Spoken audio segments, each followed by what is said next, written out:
Do you like how I just make Jerry the bad guy? Yeah, no, I get it. Like Jerry. Jerry's going to be real upset over this one. I can tell he was a bad dude the moment I walked in here. Yeah.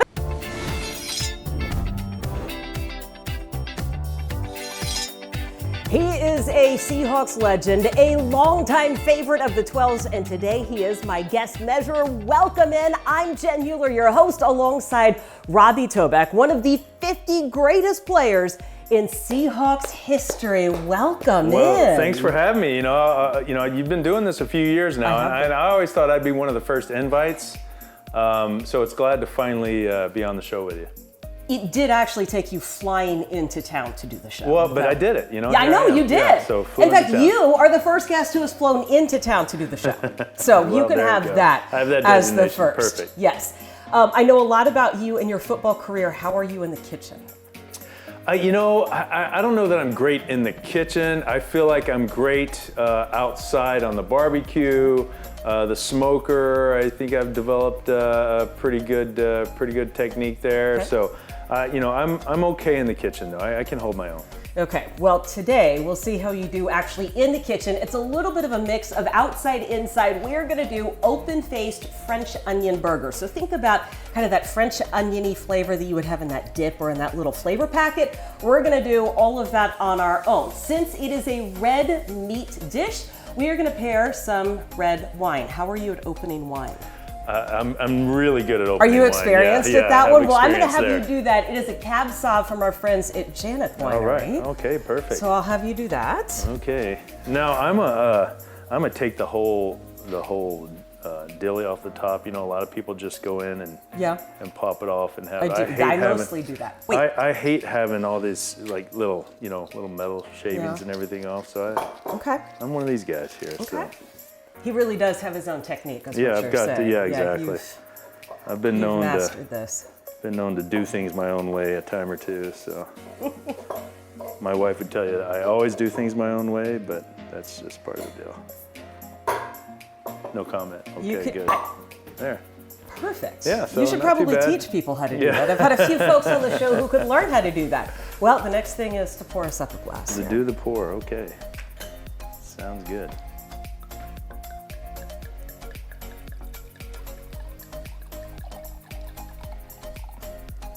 One glass, yeah, there you go. You just let the pouring take over. Mm-hmm.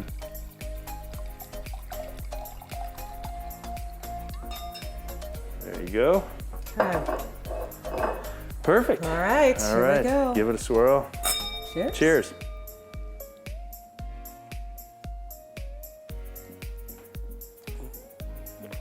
I like it. That'll work. I like it. That'll work. Now we're going to put you to work since we've already kind of given him the treat there with the wine. Okay. Here's what we are going to do to start. We are going to caramelize some onions. If you guys have never done this at home, look, this is the easiest way to elevate a lot of things, especially a burger. And all we need to do is slice some onions, throw it in here, and let them cook. But you're going to have to slice the onions. Okay, I can slice onions. I do have some experience at that. I mean, it sounds easy right up until you start crying. You've got me started, the right way. You slice the onions the correct way to where I'm not supposed to cry. So I'm gonna stay with that. But I don't know how else you would slice an onion. Well, a lot of people slice them like this, right? Well, and you're definitely. Now, how fine do you want? I usually say, however fine you feel comfortable. Look at that. Well. So am I dicing them or slicing them? Nope, just slicing them. Oh, okay. Well, that's easy then. What is the fine currently for an offensive lineman talking to the media? And not only talking to the media, but having an entire episode of a show. Are you in any jeopardy? I'm not in jeopardy now since I'm an old guy now, but the fine would have been, God, this would have been, back when I played, this would have been at least $100, to do a cooking show, maybe 200. I don't know. So you might need to explain this to folks, and I will tell you, so before I was a sideline reporter, I spent a lot of time around the Seahawks. I was hoping that the job was going to open and that I was going to get a chance to audition for it. And it was you, two Hall of Famers, and two other equally intimidating guys on the offensive line. And as somebody who was trying to get them to talk, it was remarkably difficult when they were going to fight each other for talking to me. Yes, yes. We had an accountability thing in the O-line room back when I played, and the thing was there was a fine system. And so, you know, you have your league fines and your team fines, but we had our own fines in our room. You know, things like giving up a sack, a middle error in a game, but also talking to the media was probably the biggest fine. And that's what I got fined for the most, because I was more than happy. If somebody wanted to talk to me, I was all in. So that's where I lost a lot of money. But we'd pull that fine, and at the end of the year, you might give some to charity, and you might go have a party with some of it as well. So we had some good times. I think that fine system in the group, it was about, hey, just do the dirty work, right? Don't draw attention to yourself, and we're all just gonna do this as a group. Because the current offensive line, they do the same thing. Yeah, no, it's been a tradition. You know, I think I brought it here to Seattle, but you know, it was a tradition. You know, we did it in Atlanta as well, and I know teams around the league have done it, and they've been doing it for a long time. It's been a tradition, so it's one of those things that, you know, as an offensive lineman, we have our group, we have our special group, don't get a lot of the recognition. When things go bad, can get a lot of the blame sometimes, but you know, we really got to work together, probably more than any other group. So it's, we count on each other and all that stuff, and it's kind of just keeping that brotherhood along, and look, you know, we're not looking for the glory, we're looking just to go out and get things done, and, you know, lunchbox guys, you know, guys that are just bringing their lunchbox to work. I think I'm doing all right here. I think I've got it. Pretty good. I mean, I gave you 2 small mess. cutting boards, so we got a lot of onion. There's a lot of onion. So. Well, here's the thing: when you caramelize an onion, this amount of onion cooks down to be about a quarter of. Oh, okay. All right. Of that. So. How am I looking? How did I do? You look great with that. So here's what we're going to do. We're going to put them right into here. Perfect. All right. Where I have just a little bit of butter. Ooh, hear that sizzle? A little bit of butter, a little bit of olive oil. Okay. Yep.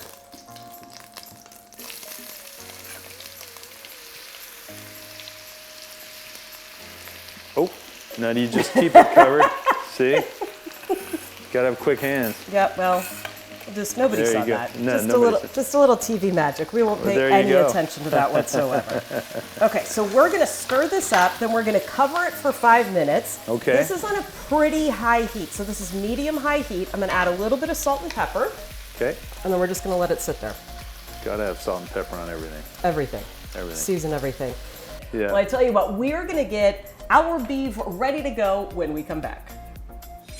When you shop in the Albertsons app, you can count on us to choose fresh produce, guaranteed. Even if you can't count on Mom to eat her veggies.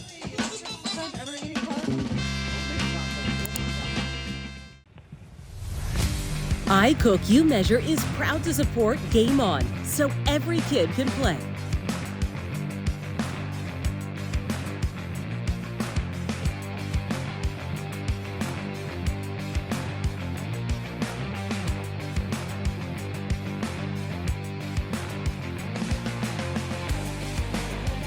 Family, 1, 2, 3, family! Good break.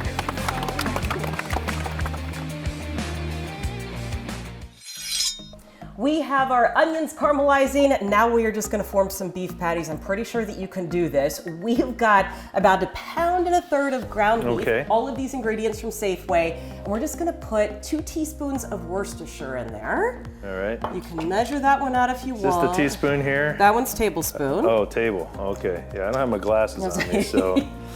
Well, teaspoon's smaller than tablespoon. Okay, so yeah, just, that's you true. know, when you I go did to know reach that. for that one. I did know that. So. I'm gonna do a little bit of this.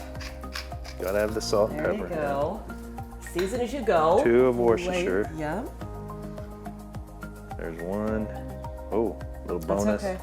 It's little okay. bonus A little Worcestershire. more is not going to hurt you. Right there. We like Worcestershire anyway. Okay. All right, now I'm just what? going to have you mix that up. Oh, okay. When it comes to your teammates, who brought whom out of their shell? Because I'm thinking like Walt was not the biggest talker. No. Your guards weren't the biggest talkers. No. So it was Locklear and it was Chris. No. Chris Gray. Chris Gray, yeah. Yeah. And well, you had you know, Hutch at guard. Right. And then, But of I course, think of him as you two together.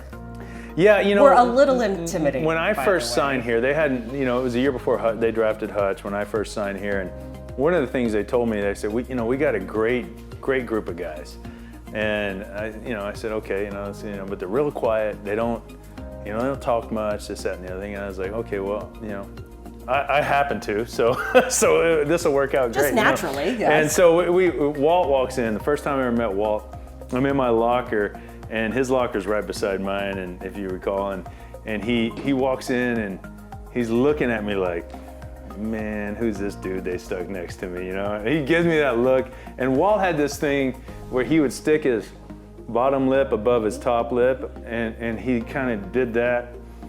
He looked at me like this and gave me a head nod and stuff, and didn't say anything to me, but so I finally decided, I'm gonna take it on myself to, get these guys going, and bring Walt out of a shell and this and that. It was a personal challenge of mine to do, and I apologize for that now, because if you're around Walt now, Walt talks a lot, does not shut up, but it's a lot of fun, and because he's a pretty funny guy, and it's one of those guys that's real quiet, but when he says something, it's pretty funny, and he likes to have a good time. But he's one of the loudest guys in the room now. I don't know if you've noticed that lately being around him. He definitely has found his voice. Yes, he has. In his broadcasting career. Right, yes. Right. Were you and Hutch, from my estimation and observing you, you guys were fast friends? Yes. Was that always the case from the moment he walked in? Yeah, I remember the first time we met Hutch, Coach Holmgren pulls Chris Gray aside, for minicamp. Said, hey, we just drafted this kid, man. He's going to start from day one. He's pretty good. And I'm thinking, they really like their first round draft pick. Shocker, right? I'm thinking not much of it, right? And we go out for the first practice in minicamp, and you can tell. Just even in no pads, nothing like that, you can just tell he's ready to play. He's ready to play at this level. And he came in and just did a great job. Always showed so much respect to us. Even as a first-round pick, starter day one, showed respect to the older guys. But if we were holding the bag, he'd grab a bag and just wanted to do things the right way. He's one of those guys that just wanted to do things the right way, and that's one of the things I loved about him. And I knew he's going to be my left guard, so I better get to know this guy. And we ended up rooming together that first year and just been buddies ever since. Just talked to him the other day, and still hang out from time to time. And it's just it's great seeing the success that he had and the deserved success. For him and Walt both being in the Hall of Fame. But yeah, Hutch was funny. Hutch was, you talk about us and talking and who was loud and who was quiet and all that. Hutch was one of those, he ended up being kind of a loud guy, but his rookie year, he'd always lean over to me and whisper something about a guy, and it was always a funny quip. But I remember when he left, when he went to Minnesota, he always had this notebook during meetings. I would watch, I sat in the front and I would sit at an angle I could see everyone and the screen.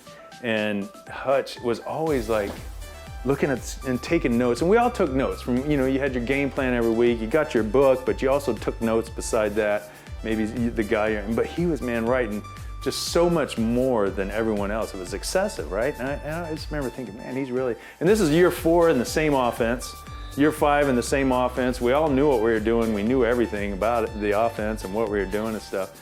And so I was always curious about it. He goes to Minnesota, and I see his notebook in his locker, and he's gone. So I said, let me see that thing. So I grabbed the notebook, the spiral notebook. I start opening it, and there's not one note in there. He was drawing pictures the entire time. Drawing pictures of just the most random things you ever saw. So all that time where I was, I tell you what, Steve, I need to pick up my studying, and I need to be a little more like Steve and taking more notes and, really knowing this game plan even better. He was drawing pictures. So, so it was. And yet, still a Hall of Famer. Am I mixed here? I think you're mixed. Okay, Here's great. what I'm going to have you do on that front. Okay. I'm going to have you just form like 4 patties. We can use it right there. 4 patties, all right. Yeah. 3 if you prefer something larger. But Well, I'll make a patty, and we'll see. We'll see where it goes. See what that ends up looking. All right. Meanwhile, I'm going to move this over here. See. I think I might be a little large on my patty here, but we'll see. No, you're back and forth like this, right? No, you don't know. You show me the technique. You're the one with the cooking show. I like to learn from other people. Okay, I feel like that's all right. good. Yeah. Okay. Excellent. Is that a good patty there? All right, good enough. I feel like that's, yeah. Okay. It is a large one, but that's okay. It's good. large, We like okay. to eat. That's fine. Can we? Yeah. That's good. You know, I'm a former offensive lineman. I still have that offensive lineman eye when it comes to cooking and eating. So. Okay, so we're gonna let these continue getting to room temp. Okay. These are gonna continue to cook down. If you would add a tablespoon of the sherry cooking vinegar and a 1/4 cup of the broth, we're just gonna let this keep cooking. Okay, tablespoon of the sherry cooking vinegar. Whoa. And that goes where? Right in there. In Yep. here. All right. Just adding some depth of flavor here. Depth of flavor. Yep. And then we've what got am I some doing? broth. So here's some broth. Oh, okay. Do you know how to open a can that's like this? I do. Well, she likes to test. Like, That's not- Do you know how to do this? Let's see. You know. okay, maybe, but Yeah. sometimes it's always an honest question. Now you set me up to admit that I actually am testing my guest on the show. Exactly. Okay, but So- tell the peeps why we just did this, because there's some folks that have never opened a can like that. Well, you open it so that you can pour it out. Is that why? That not why? it is why. Or However, why I put 2 holes? why you put 2 holes Oh, in okay. there. You Yeah. put 2 holes in it because obviously you want to open it so you can pour it out. But the other hole allows air to get in there. It's like you go to Starbucks, you get the cap, and the little hole on the top, the little hole's plugged, and you have to suck your drink out as opposed to drink your drink. So this allows it just to flow right out instead of having to Yes. suck it out, I guess. I would not want you sucking beef broth.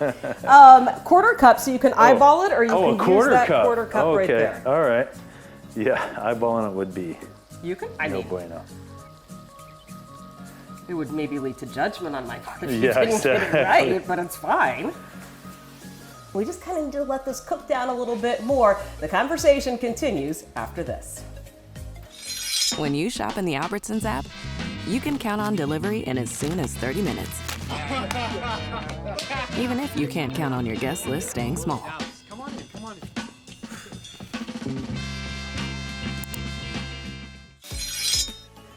Okay, peeps, there's gonna be a little bit of TV magic happening because it actually takes about an hour to caramelize onions. And while I love this conversation, She doesn't love it that much. I do love it, but I don't think you want to watch onions caramelize. So just trust me on this one.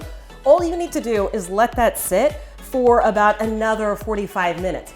We actually did a little TV magic, and this is what caramelized onions look like Looking good. when they're done. Yes. So we'll just do a little bit of that. So that's all ready to go, which means we can put our burgers on and let those just start cooking there. Perfect. I'm gonna put you on the spot, and I want you to make something up, okay? Not really a story, but this is gonna be like a recipe, okay? Okay. I call this virtual master chef. You guys know what we're doing right. at home. These are 5 Okay. ingredients. So pretend like you go to Safeway and you get these 5 ingredients. I just want you to tell me Okay. what you are gonna make. We're gonna put it all together as like one, like entree, okay? Puff pastry, Okay. pears, onions, blue cheese, squash. Well, the first thing I'm going to do is throw the blue cheese in the trash. Now, wait a and minute. then- When I asked you, You said prior to the show, is there anything that you don't eat? You did not say blue cheese, so I'm just going to say. Okay, no, that's fair. That's fair, but I don't have to use, according to the rules that I heard, I don't have to use all the That ingredients. is true. Well, that's true. And so I would take the puff pastry. Yes. And I would make, I got onion, pear, And squash. and I would make a puff pastry. I guess it would be a vegetarian empanada. I think I win. I think it would be better with blue cheese in it, but that's beside the point. We are just about ready to taste this. See how we did with our recipe when we come back. Hey there, it's me. Food. Whenever you need me, Can I get that fried chicken? I'm ready for you. Especially when you're busy. And you're always busy. So awesome. But no matter what, we find time for this. So go ahead and enjoy the moment. Because there's plenty to go around. Keep it easy, my friends. Sincerely, food. Sincerely, Safeway. Looking for dinner inspiration? Discover quick, delicious recipes in the Meals Hub, only on the Safeway for You app. From easy weeknight meals to on-the-go recipes, your next favorite dish is just a tap away. And with flash delivery, you can get the ingredients at your door in as little as 30 minutes. Dinner solved. Now, let's see how this meal comes together and how Okay. it came together. So here's what we are going to do. We All just right. have a ciabatta All right. loaf right there. So we're gonna do one here. You have just a little bit of work to do. Okay. I'm gonna have you grate some cheese. Oh, okay. I can do that. After I put a little bit of our French onion mixture on it. Or a lot of our like French it. onion There you mixture go. on it. Yeah. I really shouldn't have used the side of the bun that's tippy because mine is going to fall over, Robbie. That's okay. I'm not sure that was my Is smartest there a trick to decision. getting the cheese open here? See, this was the final test, and I think I'm flunking it right here. Got some scissors. Ah, perfect. There we go. We could do that. I'll make this so pretty with just a little bit of green. We've got some time. Let's just strip a leaf or two here. I'm really just buying time for him to be. This is the strongest plastic wrap I've ever seen. All right, let's go. Okay.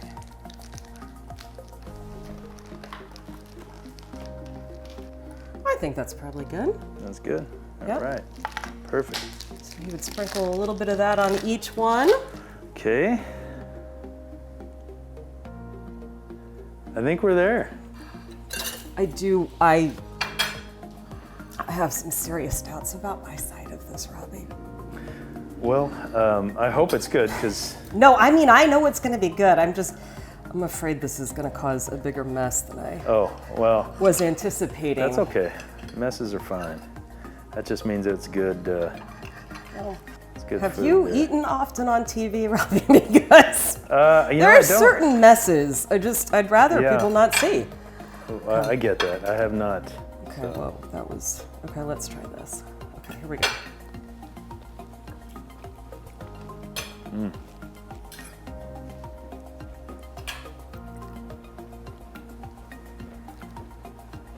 That was a big bite. But was it a good bite? Mm-hmm. I feel like for relatively few ingredients, that's a good burger. That is a very good burger. Very good burger. I was a little worried because we didn't put much in the burger. You know, there was just a little bit of salt. I don't even know if you put pepper in there and a little bit of Worcestershire. So what? I was a little bit worried that, you know, the flavor wasn't going to be there, but the flavor's there. And then the onions, the sweet with the onions and the cheese on top is really, I like that. really good. Yeah, Okay. goes well. Well done. Good job. Cheers. Cheers.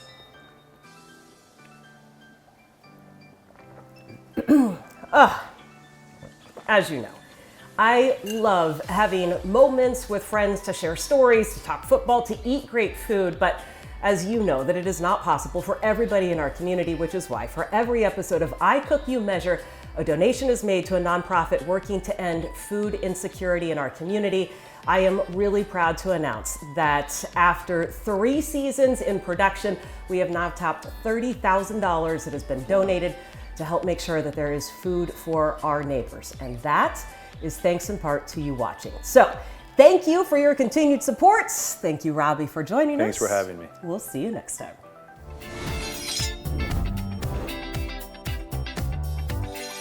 Good job. Well done.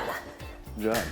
That was good. Well, I'm going to eat my burger. Yeah, So- eat your burger. I'm gonna open the door because it's hot in here. I Cook, You Measure is presented by Safeway, who welcomes everyone at the table through the Nourishing Neighbors program. You can donate in stores or by visiting nourishingneighbors.com.